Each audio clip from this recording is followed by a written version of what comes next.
Magluluto po tayo ng pachamba tilapyang sarsado na may kamatis at sili at saka kamote at gabi.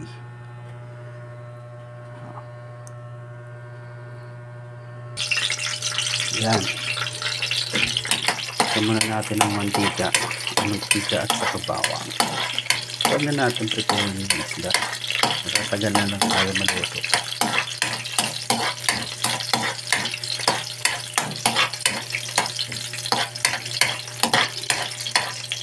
Natin medyo mag-brown.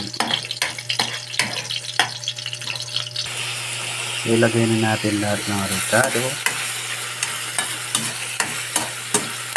Sunod na natin ang kamote at gabi.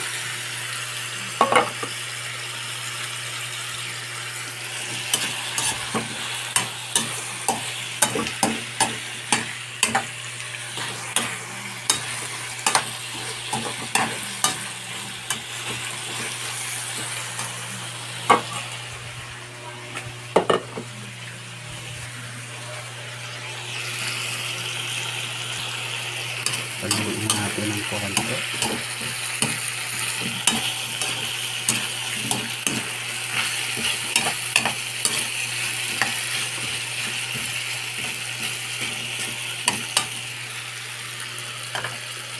Yan muna natin na maprito-prito ng konti yung gabi.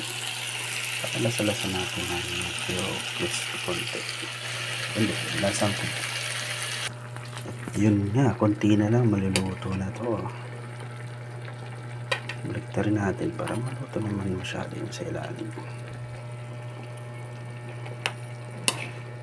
This is fresh from Bulacan.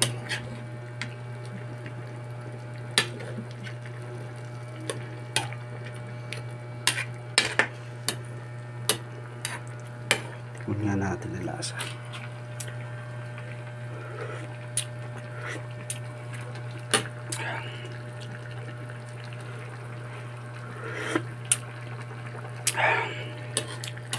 Swaktong-swakto na. May konting anghang, tamis at konting alat. Ayan, ginawa natin, tinanggal natin yung isda kasi baka madurog, masyado mo overcook. At medyo ilaw pa yung kamote at saka gabi.